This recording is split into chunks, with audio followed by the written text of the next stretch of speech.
Hi, my name is Jen, and I'm the co-owner of the Formidable Genealogist research company, here today with a dose of formidable genealogy. I'm going to talk about War of 1812 pension records, where you find them, and what they might contain. Let me share my screen.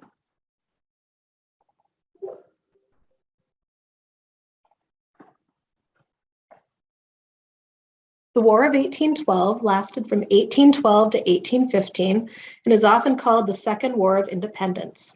In very simplified terms, the U.S. went to war with Great Britain due to maritime trade blockades and restrictions, and due to Britain conscripting men into the British Navy, even if they held American citizenship papers. This was the very first declaration of war for our young country. Participating in the war was not overly popular, as it was voluntary. You provided your own rifle and the pay was poor. Though you'll find far fewer of your family's records in this record collection compared with Civil War records, some of what you'll find can be fascinating. I find that the 1812 records, more than any other war, connect westward moving pioneers to their families and location of origin. Families who appeared in Ohio, Indiana, and Illinois when the Midwest was opening up have very few records. It's like they just appeared out of thin air. Territorial records weren't standardized in any way. Marriages may or may not have ever been recorded, few birth records exist, and absolutely no death records. So finding that enlistment location or anything that moves the anchor point further back in time and further east could be the jackpot. Prior to starting any specific area of research, I always start with the Family Search Wiki. Just Google Family Search Wiki, followed by your location or type of research, and it will pop right up. It shows you the most organized and complete information to really help you research more efficiently. The link to this particular page is in the video description. I'll show you some examples of what you might find in these record collections. I found my records on Fold 3. Even though that is a subscription website, these documents are free and not behind a paywall. The pension images that I've found have ranged from 7 images to 53 per person. So just like Civil War pension records, what you will find varies a lot from person to person. Unlike the Civil War pension records you receive from the National Archives, these are images scanned in color. George Collins is my shortest pension packet at 7 pages. George was born around 1796 in Maryland. The first page in his document shows payments received for his service in the Maryland militia. There are 3 different handwritten witness letters stating that George was wounded by British forces on the 12th of September, 1814, near North Point, Maryland. The type of injury was grape shot, which is smaller caliber rounds packed tightly in a canvas bag. This hit him in the leg and rendered him unfit for further military service. Next up is Daniel Goodwin, born in 1790 in New Hampshire. Daniel died in 1882 without applying for a pension, but his widow, Elvira, lived on until 1892. So this 44-page packet consists only of her widow's pension application. She spent several years trying to get this pension, but was never able to prove Daniel's participation in the war from 60 to 70 years prior. There was no trace of his service. She told the pension office that there were about 20 people who had heard him tell about his time in the Navy, though she was never able to find anyone who truly witnessed his service. Elvira was never awarded any pension, but her affidavits provide so much information about her life. One very interesting letter recounts that Daniel was born in 1789, enlisted in the service, and ended up traveling to Brazil, Lisbon, Portugal, and the Mediterranean Sea during his 22 months in the line of duty. Information online about the USS Hornet and the USS Congress, which he claims to have been on, do include some of the places he's listed. So perhaps he truly was enlisted and the records were simply lost. The letter also includes their exact marriage date and that it was in a Presbyterian church in Canada. There are over 50 pages of records for Joseph Tate and his wife, Margaret. This record proved so useful in including Margaret's date of death, since this was before Missouri started keeping standardized death records in 1910.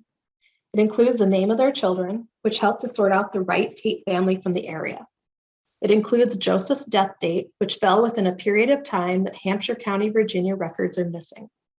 Even the information about the minister who married them in the section with their marriage information led to the confirmed identity of Margaret's parents. Joseph's packet had many testimonial letters. Pay careful attention to all testimonial letters, as they contain clues to help you draw conclusions about places of origin. For example, we don't know exactly where Joseph Tate came from. He's not originally from Hampshire County, Virginia. A family named the Harsels vouched for Margaret in Missouri and said they had known the Tates for around 40 years. So we could surmise that the families moved west together from Hampshire County, as that predates the time that they were in Missouri, but must not have known each other before that. So wherever the Harsels came from is not the same place as where Joseph came from. Conversely, if the testimony of a neighbor says they've known the soldier for 40 years, but the soldier has only lived in their location for 20 years, start researching the neighbor. You may be able to find where the neighbor is originally from, even though there are no records for your soldier. The first question we try to solve when looking at the names of the testators is whether their knowledge of the family predates the couple's marriage. If it's before, then apply the "are they brothers-in-law" test to see if that's a possibility. It's very often true. The penultimate soldier we'll look at is John Mcfarland. His pension and widow Elizabeth's pension packet is 40 pages long. John was born in Western Pennsylvania around 1794 and died in 1873. His widow lived until 1903. Elizabeth was receiving $12 per month at the time of her death. John was only in the Pennsylvania militia for 3 months, being discharged at Erie, Pennsylvania in November 1812.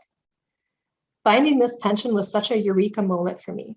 They are my third great-grandparents, and there were not many records about them available online, as they were living in rather a remote area in Western Pennsylvania near the Ohio line. I was especially excited to see the timeline of where they lived from 1858, along with Elizabeth's maiden name of Davison, and the exact date and location where they were married on February 14, 1832. It's always really exciting to me to find the signature of an ancestor who died as long ago as 1873, almost 150 years ago. His signature is peppered throughout the documents. Our last example is that of my fourth great-grandfather, Robert Davison. Robert was born in Donegal, Ireland in 1780 and lived until 1871, dying at age 91 in Erie, Pennsylvania. His widow, Sally Smith Davison, died just 2 years later in 1873. Even just the index page of this record shows so much more information than you can often find about any of your ancestors. You have soldier, widow, service company, enlistment, discharge, bounty land, residence of soldier, residence of widow, maiden name of widow, exact marriage date and location, death of soldier, and death of widow. Wow. And even beautiful legible handwriting. His packet is a delightful 53 pages long. In 1872, when Sally was applying for her widow's pension, just look at everything she had to furnish with her application. She needs to provide proof of her marriage to the soldier and that it was prior to February 17, 1815, and any of these verifications in descending order. A certified copy of a church or other public record, an affidavit of the officiating clergyman or magistrate. This is 68 years after her 1804 marriage. The testimony of 2 or more eyewitnesses and the testimony of 2 or more witnesses who can confirm that the couple has lived together as husband and wife from the date of their alleged marriage. The witnesses stating the period during which they knew them thus to cohabit. Providing any of these must have seemed like a Herculean task to 90-year-old Sally. I was shocked to find that this packet even contains a color scan of an original 1814 muster roll, showing my fourth great-grandfather, Lieutenant Robert Davison. There were several similar scans throughout the packet that were barely decipherable. Mere scraps of paper that noted the participation of the militia members, full of names and dates from 1814. It's a wonder those scraps survived to be evidence in pension applications. I hope these examples have inspired you to go take a look at these records and find some hidden gems in your own family. The Formidable Genealogist is a small family history research company consisting of 2 passionate and tenacious genealogists in the Midwest. We strongly believe in affordable genealogy services. In addition to research, we can also help people find their biological family through DNA, Scan and digitally repair photos, slides, negatives, and documents, and create personalized family tree artwork based off of 30 or more templates on our website. Happy searching!